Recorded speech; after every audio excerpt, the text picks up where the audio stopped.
What's up, everybody? This is Connor Kebcal from the Sinestro channel, and today we are going to be following up from our last video, who, what, where, and when Vadi, with today being the why.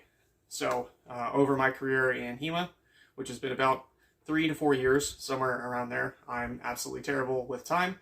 I've had many questions as to why I do, or why I study, Filippo de Vadi's source. We're going to be a bit sappy today, because I'm going to give you a little bit of a call to action on a specific subject that is near and dear to my heart. Okay, so to know why I do Vadi, we have to kind of set the stage as to where I got to Vadi. I started doing HEMA when I was 20 in 2016. I just moved to Philadelphia, and I had seen a bunch of videos online about how to do HEMA by searching on YouTube, like things like medieval swordsmanship, medieval fencing, historical sword fighting, so that I could try to learn how to describe sword combat and weapon combat better in D&D. From there, I found my local club, the Philadelphia Common Fencers Guild. They were like 20 minutes away from me, and I went to a class in a set of scrub pants and like the only athletic shirt I had, along with some like sneakers that I probably should not have fucking worn to learn defense. Because I'm a little baby, and I never did any sporty things, because I just wasn't really ever a person that was attracted to sports. You know, everybody has their own things, and sports was certainly not mine. So yeah, I found HEMA, and after my first class, I was like, this is what I'm going to do. As I'm sure that most of you probably did or had a venture very similar to my own. But the interesting thing is that my club, which was then led by a good friend of mine, Graham Meyer, a Meyer club slash a Gemeinensfechten club, so like a common fencing curriculum with some Meyer thrown in there. And Graham had a really cool vision. He wanted to make HEMA more accessible and more easy for people to kind of interact with. And I really enjoyed that approach. We never really got into depth about like specific things, but that was because that wasn't the point of the class. You know, he wanted to really make it easy for people to just interact with HEMA and do things in HEMA. And he would always have these awesome guest instructors come to teach us a little bit more advanced concepts and like just like show us the way on how we were supposed to do certain things. Me being the person I am, the itch just got itchier. It spread.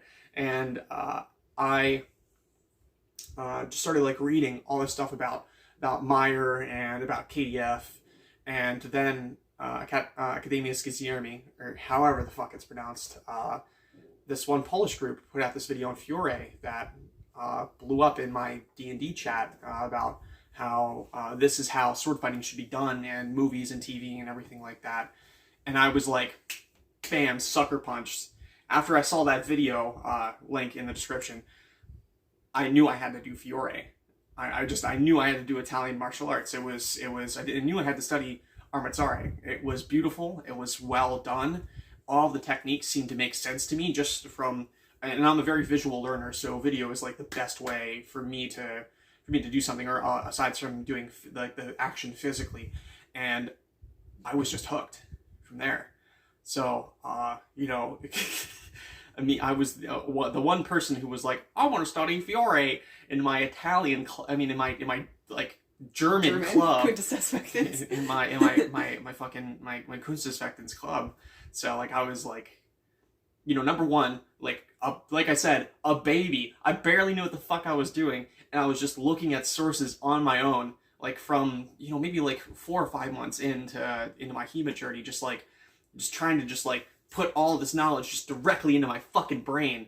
And so one fateful day, because when I first got into HEMA, I was interested in 3 things. I was interested in longsword, I was interested in greatsword because I'm a fucking massive Dark Souls fan. So I was like, I want to learn how to do longsword because it's cool. I want to learn how to do greatsword because it's the coolest, and I want to learn how to do rapier because it's also the coolest. And boy, have my priorities changed. But Graham was so accommodating for us. He, you know, I kept on talking to him about how like I was really interested in like looking up things on like the Bolognese masters doing greatsword, and like, you know, like if there was any German sources for greatsword, which there wasn't. But you know, I was just so ready to learn, and he was so accommodating that he had Montantero extraordinaire James Clark come to us on a fateful, I think it was August day, you know, in August or July, to teach us some stuff from Alfieri, from Alfieri's text. But I took this class. I absolutely loved it. It was awesome. We all had a blast that day, even though we barely knew what the fuck we were doing. And afterwards, when we were like getting into free sparring, because I, like, you know, me being who I was, I just bought everything that I needed to spar, and, you know, I was just going at it. I asked, like, James what he thought of Fiore, because, you know, I just had found this cool thing that I was doing, and I was just like, hey, what do you think of Fiore? You think Fiore is cool? Mr. James Clark, do you think Fiore is cool? And and he told me, he was just like, yeah, Fiore's cool, but I think that Vadi's introductory chapters are personally a better fencing system. And that, my friends, planted the seed. You know, he elaborated a bit on like how Fiore is related to Vadi, and how Vadi is like kind of an advancement a little bit on Fiore, and that really fucking like just pinned in my mind. And I was like, you know what? I'm gonna have to check that out. Thanks a lot, James. So I went home that night and I looked into this, and something just clicked in my brain. I didn't know what it meant at the time, but there was parts of it that really stuck out to me for a very specific reason. I'm a left-handed fencer. I've always been left-handed my entire life. And the part with sidedness that Vadi talks about very commonly in his text, just like,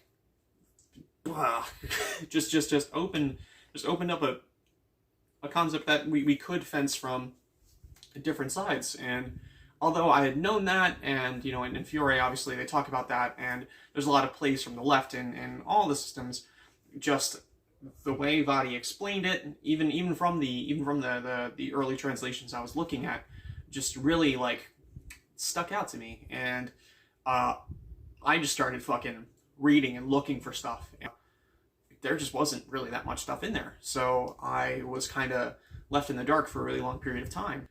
Never really gave up on looking through Vadi. And eventually I stumbled across another awesome person who dedicated his journey to Filippo de Vadi, who was Jamie MacIver. And all of Jamie's work was fucking fantastic. It was super on point. You know, I read books like Guy Windsor's translation of Filippo de Vadi, which was, you know, for its time, like one of the only things that was really out there in common knowledge, because Guy has done so much work with Fiore, that I found an outlet, and I looked through it, and I just tried to adapt what I thought was correct. And yeah, you know, I kept on progressing from there. But yeah, I found Jamie's work while I was reading through Guy Windsor, and through any kind of just picking up whatever kind of stuff I could find on Vadi. But another thing that drove me a lot was just how commonly people looked over the source. You know, I heard from multiple people that, you know, Vadi is just a derivative source, it's just a copy of Fiore. You know, I remember somebody telling me, oh, you study Fiore, you study Vadi, right?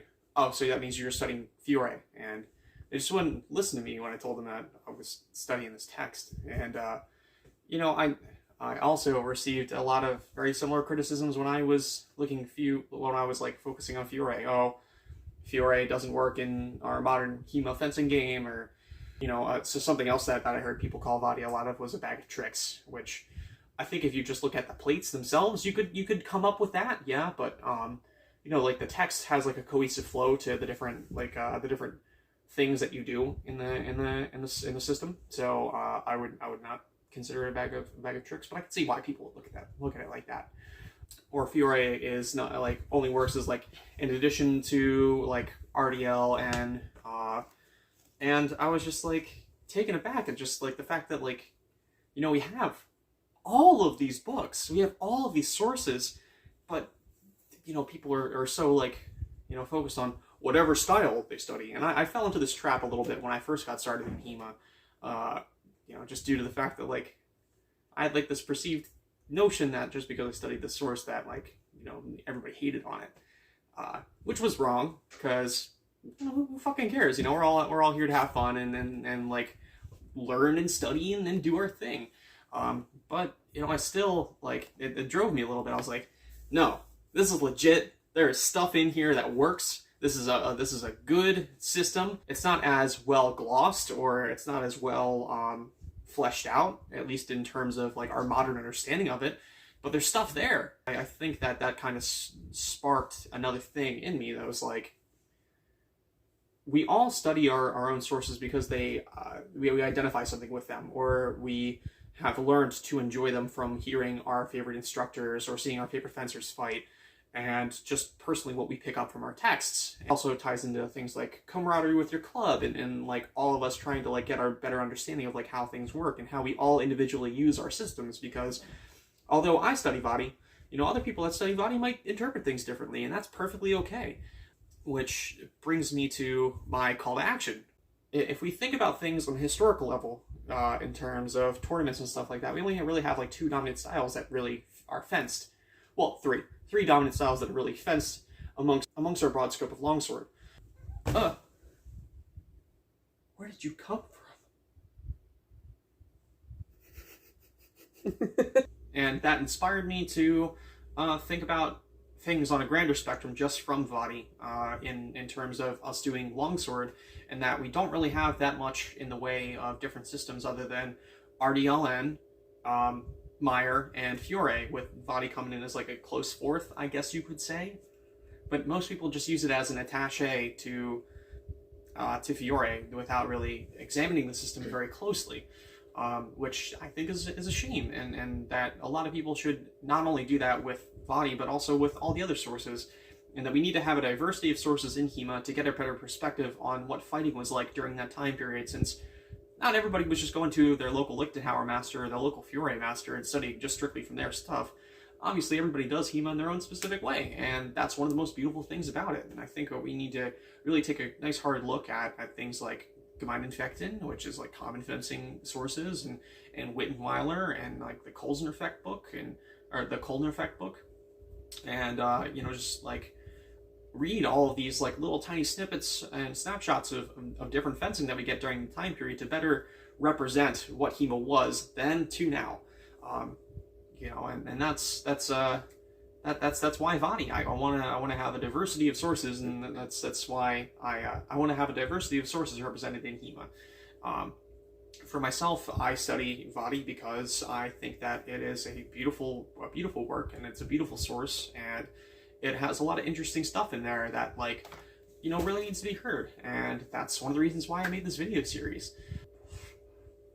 That'll about wrap it up for us today, folks. Since Philadelphia and Pennsylvania has shifted over to the yellow phase, I have been fortunate enough to be able to meet up and fence with some people, and I will be shooting some video of me sparring for our next video, which will be really exciting. I also have something brand new coming on the way for a video that I'll be doing down the line, which I'm really excited to put out and show for you guys. So leave a comment, like, subscribe, all the regular fucking YouTube shit.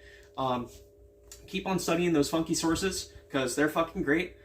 This has been the Sinestro channel. My name is Connor Kemp Cal, and I will see you in the future.